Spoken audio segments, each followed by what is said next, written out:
नमस्कार, स्वागत है आपका हमारे चैनल पर। मैं हूं आपके साथ शिप्रा सैनी। तेलुगु सुपरस्टार रामचरण और जूनियर एनटीआर की फिल्म RRR की रिलीज के बावजूद भी द कश्मीर फाइल्स का जलवा बॉक्स ऑफिस पर लगातार बरकरार है और वीकेंड पर भी द कश्मीर फाइल्स ने ताबड़तोड़ कमाई की है और 250 करोड़ का आंकड़ा पार कर लिया है। इंडिया में अगर इस फिल्म के कलेक्शन की बात की जाए तो आपको बता दें, वीकेंड पर भी अच्छी कमाई द कश्मीर फाइल्स कर चुकी है और इंडिया में इस फिल्म का कलेक्शन अभी तक 228 करोड़ 18 लाख रुपए हो चुका है। तो वहीं अगर वर्ल्ड वाइड कलेक्शन की बात की जाए तो 262 करोड़ 75 लाख रुपए की कमाई अभी तक ये फिल्म कर चुकी है। यानी RRR जिस तरीके से बॉक्स ऑफिस पर लगातार ताबड़तोड़ कमाई कर रही है, लेकिन वहीं द कश्मीर फाइल्स का जलवा भी बरकरार है। द कश्मीर फाइल्स जो कि एक बेहद कम बजट की फिल्म है और कश्मीरी हिंदुओं पर आधारित ये फिल्म है। जिस तरीके से 1990 में कश्मीरी हिंदुओं का कश्मीर में नरसंहार हुआ, उस पर यह फिल्म बनाई गई है। दर्शक इस फिल्म को काफी पसंद कर रहे हैं और यही वजह है कि तमाम फिल्मों के सामने ये फिल्म लगातार बॉक्स ऑफिस पर अपना जलवा बिखेर रही है। लगातार जो कलेक्शन है फिल्म का, हर बढ़ते दिन के साथ इस फिल्म का कलेक्शन बढ़ रहा है। न सिर्फ हिंदुस्तान में बॉक्स ऑफिस पर यह फिल्म छाई हुई है, बल्कि विदेशों में भी लोग इस फिल्म को काफी पसंद कर रहे हैं। दुनिया के लगभग 25 देश ऐसे हैं जिसमें अभी तक ये फिल्म रिलीज हो चुकी है, लेकिन वहीं न्यूजीलैंड में इस फिल्म पर रोक लगा दी गई थी। न्यूजीलैंड के सेंसर बोर्ड ने इस फिल्म को रोक दिया था, लेकिन अब आपको बता दें, द कश्मीर फाइल्स पर न्यूजीलैंड में जो रोक लगाई गई थी वो रोक हट चुकी है, जिसकी जानकारी फिल्म के डायरेक्टर विवेक अग्निहोत्री ने ट्वीट करते हुए दी है और लिखा है कि हमने जंग जीत ली है। दरअसल एक शिकायत जो है वो न्यूजीलैंड सेंसर बोर्ड को दी गई थी, जिसमें ये कहा गया था कि ये फिल्म मुस्लिमों की भावनाओं को आहत करती है, इसलिए इस फिल्म को न्यूजीलैंड में रिलीज ना किया जाए, इस फिल्म पर रोक लगाई जाए। लेकिन उसके बाद विवेक अग्निहोत्री जो कि फिल्म के डायरेक्टर हैं, उन्होंने भी बाकायदा एक अभियान चलाया था और दर्शकों से, तमाम जो भारतीय न्यूजीलैंड में हैं, उनसे ये अपील की थी कि वो एकजुट होकर इसका विरोध करें। जिस तरीके से फिल्म पर रोक लगाने की कोशिश हो रही है ताकि फिल्म बॉक्स ऑफिस पर ना चल सके, लोग सच्चाई ना जान पाए, और उसका नतीजा इस तरीके से देखने को मिला है कि अब न्यूजीलैंड में भी इस फिल्म पर जो रोक लगाई गई थी वो हटा दी गई है। यानी न्यूजीलैंड में भी अब लोग इस फिल्म को देख पाएंगे। ये कोई फिल्म नहीं है, बल्कि ये सच्चाई है 1990 की, जहां कश्मीरी हिंदुओं का नरसंहार हुआ, जहां कश्मीर से कश्मीरी हिंदुओं को पलायन करने पर मजबूर होना पड़ा, जो कट्टरपंथ और आतंक का शिकार हुए। ये फिल्म उस कहानी को बयां करती है और यही वजह है कि लोग इतनी बड़ी तादाद में, इतनी बड़ी संख्या में हर रोज इस फिल्म को देखने के लिए पहुंच रहे हैं। हाँ, इतना जरूर है कि एक तरफ तेलुगु सुपरस्टार की फिल्म जो RRR है वो लगातार बॉक्स ऑफिस पर अपना जलवा बिखेर रही है, लेकिन ऐसा माना जा रहा था कि RRR के सामने द कश्मीर फाइल्स की कमाई रुक सकती है, लेकिन अभी भी द कश्मीर फाइल्स का जलवा बॉक्स ऑफिस पर बरकरार है। या यूं कहें कि 18वें दिन अगर बिजनेस द कश्मीर फाइल्स का देखा जाए तो उसमें कम गिरावट ही है, क्योंकि अभी भी लोग बड़ी तादाद में देखने के लिए पहुंच रहे हैं। और रविवार को भी इस फिल्म ने 8 करोड़ 75 लाख रुपए की कमाई हिंदुस्तान में की है।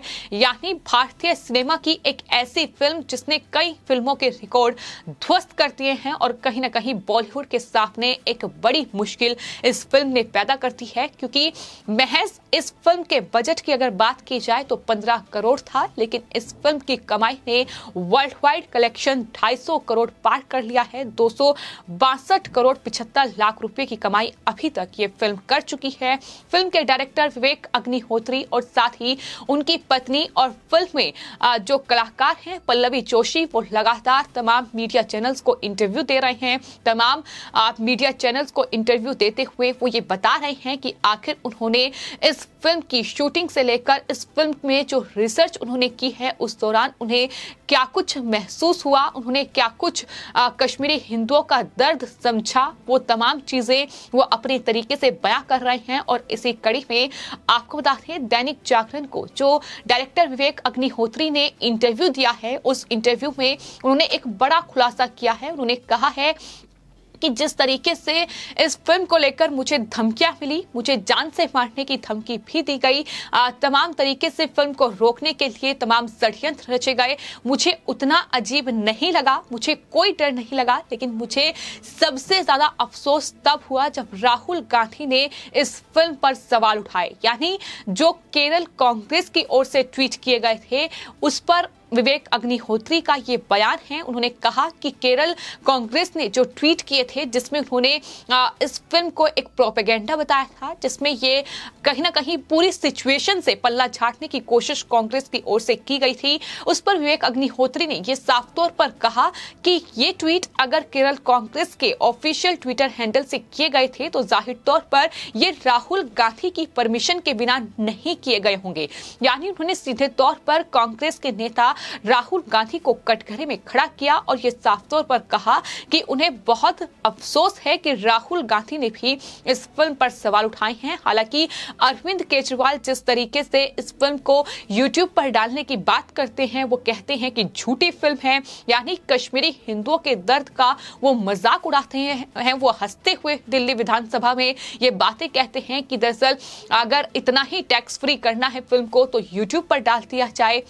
फिल्म के डायरेक्टर से लेकर देश के प्रधानमंत्री नरेंद्र मोदी अगर इस फिल्म को अप्रिशिएट करते हैं, अगर इस फिल्म के डायरेक्टर को अप्रिशिएट करते हैं, अगर वो ये कहते हैं इस विषय पर फिल्म बनाने की हिम्मत विवेक अग्निहोत्री ने की है, तो कहीं ना कहीं इन तमाम विपक्षी पार्टियों के पेट में दर्द होता है। ये हम लगातार देख रहे हैं, क्योंकि टीएमसी से लेकर दिल्ली में आम आदमी पार्टी, शिवसेना और यहां तक कि कांग्रेस पार्टी, तमाम वामपंथी दलों के जो बयान हैं वो इस फिल्म को लेकर सामने आ चुके हैं। तमाम लोग इस फिल्म को एक प्रोपेगेंडा फिल्म करार दे रहे हैं, तो कोई इसे चुनावी स्टंट बता रहा है। लेकिन इन सब के बीच डायरेक्टर विवेक रंजन अग्निहोत्री लगातार इन तमाम वामपंथियों को जवाब दे रहे हैं। वो ये कह रहे हैं कि इन तमाम जो सियासी दल हैं जो लगातार फिल्म पर इस तरीके की टिप्पणी कर रहे हैं, उनकी सियासी दुकान इस फिल्म ने बंद कर दी है और यही वजह है कि वो इस तरीके से बौखलाए हुए हैं। उन्होंने सवाल भी एक इंटरव्यू के दौरान ये उठाया था, जब उनसे पूछा गया था कि इस फिल्म को प्रोपेगेंडा फिल्म करार दी जा रही है, तो उन्होंने कहा था कि दरअसल ये वही लोग हैं जो कहीं ना कहीं चुनावों में तो हार जाते हैं, लेकिन आज भी ये बड़ी बड़ी कोठियों में रहते हैं। ये इनका रहन सहन इतना ज्यादा आलीशान है, वो आखिर पैसा कहां से आ रहा है, आखिर ये फंडिंग कहां से हो रही है, इस पर भी उन्होंने सवाल उठाए थे। तो तमाम लोगों को जवाब लगातार फिल्म के डायरेक्टर विवेक रंजन अग्निहोत्री दे रहे हैं। और राहुल गांधी को लेकर भी उन्होंने ये बड़ा बयान दिया है। उन्होंने कहा है कि उन्होंने सब कुछ झेला, इस फिल्म का विरोध हुआ, मुझे धमकी मिली, मुझे जान से मारने की भी धमकी दी गई, लेकिन राहुल गांधी के इस ट्वीट ने, इन बयानों ने उन्हें सदमा दिया है। विवेक रंजन अग्निहोत्री ने दैनिक जागरण से बातचीत करते हुए ये साफ तौर पर कहा कि केरल कांग्रेस ने फिल्म का विरोध किया और राहुल गांधी की अनुमति के बिना ऐसा नहीं हो सकता था। उन्होंने कहा कि मेरे हैरान होने की वजह यह है कि मोतीलाल नेहरू खुद को कश्मीरी पंडित कहते थे। जवाहरलाल नेहरू हमेशा अपने नाम के आगे पंडित लगाते रहे। इंदिरा गांधी ने भी जीवन भर कश्मीरी पंडितों की बात की। अब मोतीलाल नेहरू के वंशज राहुल गांधी कश्मीरी हिंदुओं पर बनी फिल्म का विरोध करें, तो ऐसा मैं सोच भी नहीं सकता था, ये उनकी तरफ से कहा गया।